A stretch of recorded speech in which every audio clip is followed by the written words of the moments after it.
ఈరోజు దేవుని వాగ్దానము, నీ ప్రార్థనలన్నీయు యెహోవా సఫలపరచునుగాక. దేవుడు మన ప్రార్థన అంగీకరించే దేవుడుగా ఉన్నాడు. మన శత్రువు ఎదుట మనల్ని సిగ్గుపరచని దేవుడుగా మన దేవుడు ఉన్నాడు. కాబట్టి మనము ఏ పరిస్థితిలో వెళ్తున్నా, మనము ప్రార్థన చేస్తూ ఉన్నప్పుడు దేవుడు మనలను అవమానపరచడు. చూడండి, ఎస్తేరును మనం చూచినప్పుడు తన కుటుంబం వారందరూ, తన వంశము వారందరూ మరణకరమైన పరిస్థితిలోనికి వచ్చేసినప్పుడు దేవుడు మరి ఎస్తేరు ప్రార్థన ఆలకించి మరి యూదులందరినీ రక్షించినట్లుగా మనం చూస్తాం.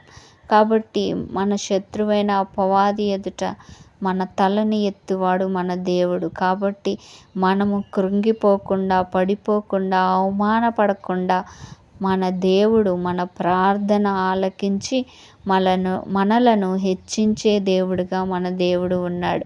కాబట్టి మనము మన దేవుడైన యెహోవా నామమును బట్టి అతిశయించాలి. తన బిడ్డలను ఆయన ఎప్పుడు కృంగిపోనియ్యడు, తల వంచుకోనియ్యడు. మన జీవితంలో ఆయన అద్భుతములు చేయిస్తాడు. హన్నా ప్రార్థన చేయగా మరి దేవుడు ఆమెను జ్ఞాపకం చేసుకుని ఆమె అవమానమును తీసివేసి గొడ్రాలిగా ఉన్న ఆమె గర్భమును తెరిచి దేవుడు అద్భుత కార్యములు చేశాడు. దేవుడు మన ప్రార్థన అంగీకరించే దేవుడు, తలదించుకోకుండా చేసే దేవుడు.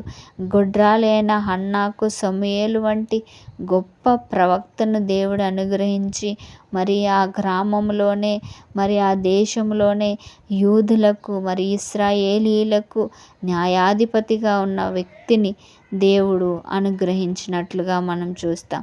దేవుడు మన ప్రార్థన అంగీకరించే దేవుడు. తన దక్షిణ హస్తబలము చూపును, తన పరిశుద్ధాకాశములో నుండి అతనికి ఉత్తరం ఇచ్చును. ఎవరైతే దేవుని సన్నిధిలో మొరపెట్టుకుంటున్నారో ఆయన పరిశుద్ధాకాశములో నుండి ఆ మొర విని వారి బాధ నుండి వారిని విడిపిస్తాడు. దేవుడు మనకు సమీపముగా ఉన్నాడు. ఆయన సమస్త భారము మోసుకున్న వారులారా నా యొద్దకు రండి, నేను మీకు విడుదలిస్తానని చెప్తున్నాడు. కాబట్టి మనం ఆయన సన్నిధిలో ప్రార్థన చేయగా ఆయన మన ప్రార్థన సఫలపరిచి జవాబు ఇచ్చి హెచ్చించే దేవుడుగా ఉన్నాడు. కొన్ని సందర్భంలో కొంతమంది మనల్ని అవమానపరుస్తాడు. చూడండి, దావీదును మరి గొలియాతు అవమానపరిచినట్లుగా నువ్వు చిన్నవాడువు, నేను నిన్ను ఈరోజు మరి గ్రద్దలకు ఆహారముగా చేస్తానని చెప్తూ ఉన్నాడు. కొందరు మరి బలాన్ని బట్టి, ఆస్తిని బట్టి అతిశయించుకుంటూ దేవుని పిల్లల మీద భయంకరమైన వాదనలు చేస్తూ ఉంటారు. అపవాది విర్రవీగి మరి మిమ్మల్ని నాశనం చేస్తా, మీ కుటుంబం కూలిపోతుంది, మీరు అనారోగ్యాలు పాలైపోతారని చెప్తారు. కానీ దేవుడు చెప్తూ ఉన్నాడు, మీరు కొంతమంది గుర్రాలను బట్టి అతిశయిస్తారు కానీ చూడండి, మనము దేవుని నామమును బట్టి అతిశయిస్తాము. ఎందుకంటే మా దేవుడు మమ్మల్ని తలదించుకోనియ్యడు. మా శత్రువు ఎదుట మాకు ఆహారమును సిద్ధపరుస్తాడు. మమ్మల్ని అవమానపరిచిన వాని ఎదుట మా తలను ఎత్తుతాడు. చాలామంది చూడండి, ఎవరైనా బాగుపడితే అస్సలు ఓర్వలేరు. శాపాలు మొదలు పెడతారు. వీరు నాశనం అయిపోవాలి, వీరు గొప్పవారు అవ్వకూడదు, వీళ్ళకి మంచి భవిష్యత్తు ఉండకూడదు, వీళ్ళు చనిపోవాలి, ఈ విధమైన భయంకరమైన శాపాలు పెడుతున్నప్పుడు మీరు భయపడవద్దు. మీ దేవుని యందు అతిశయించండి.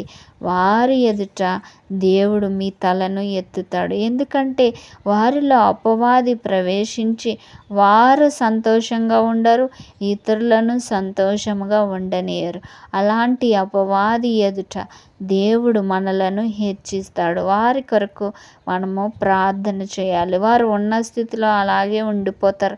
ఎందుకంటే వారు వినేది అపవాది మాటలు, అపవాది ప్రవర్తన వారిలో ఉండుట చేత ఇతరులను దూషించుకుంటూ, శపించుకుంటూ మరి జీవిస్తూ ఉంటారు కాబట్టి వారు ఎన్నడూను అభివృద్ధి పొందరు కాబట్టి.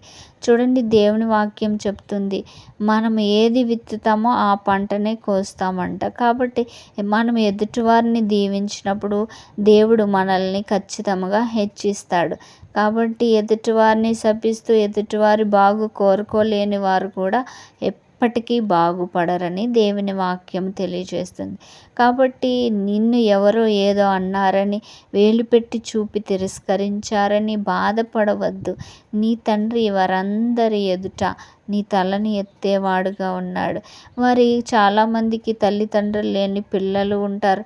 మరి తల్లి ఉండి తండ్రి లేనివారు, తండ్రి ఉండి తల్లి లేనివారు, కొంతమంది అనాథలుగా బ్రతుకుతూ ఉన్నప్పుడు మరి వీరిని బట్టి చాలామంది మరి వీరి భవిష్యత్తు ఏంటో అని భయపడతారు.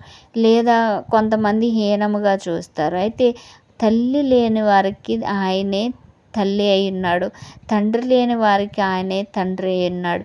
కాబట్టి వారి పక్షమున ఉండి దేవుడు వారి కొరకు అద్భుత కార్యములు జరిగిస్తాడు. పరలోకమందున్న తండ్రి వారికి స్వయంగా తండ్రిగా ఉన్నాడు. కొంతమంది విధవరాళ్ళ పక్షాన దేవుడు ఉంటాడు. వారికి ఆయన భర్త అయి ఉన్నాడు, అంటే వారిని కాపాడేవాడిగా ఉన్నాడని దేవుని వాక్యం చెప్తుంది. కాబట్టి ఎవ్వరు కూడా తలదించుకోవాల్సిన అవసరము లేదు. దేవుని పిల్లలుగా ఉన్నవారు ధన్యులు. ఎందుకంటే దేవుడు వారికి తండ్రి అయి ఉన్నాడు, కాపరి అయి ఉన్నాడు, స్నేహితుడై ఉన్నాడు, రక్షించేవాడు ఉన్నాడు. కాబట్టి మీరు ఆయన నామమును బట్టి అతిశయించండి. చాలామంది డబ్బును బట్టి, కార్లను బట్టి, బంగళాలను బట్టి అతిశయిస్తారు. మీరు సర్వశక్తుడైన దేవుని నామము కలిగి ఉన్నందుకు అతిశయించండి. ఎందుకంటే మనం ప్రార్థన చేసినప్పుడు ఆయన మన ప్రార్థన ఆలకిస్తాడు, జవాబు ఇస్తాడు, హెచ్చిస్తాడు, ఆశీర్వదిస్తాడు. మన దేవుడు సర్వశక్తిమంతుడు. మన శత్రువు ఎదుట మన తలను ఎత్తి గొప్పవారిగా చేస్తాడు. అవమానమును, నిందను తీసివేసి ఉల్లాస వస్త్రమును మనకు ధరింపచేస్తాడు. మన దేవుడు మన ప్రార్థన అంగీకరిస్తాడు. ఆమెన్. God bless you.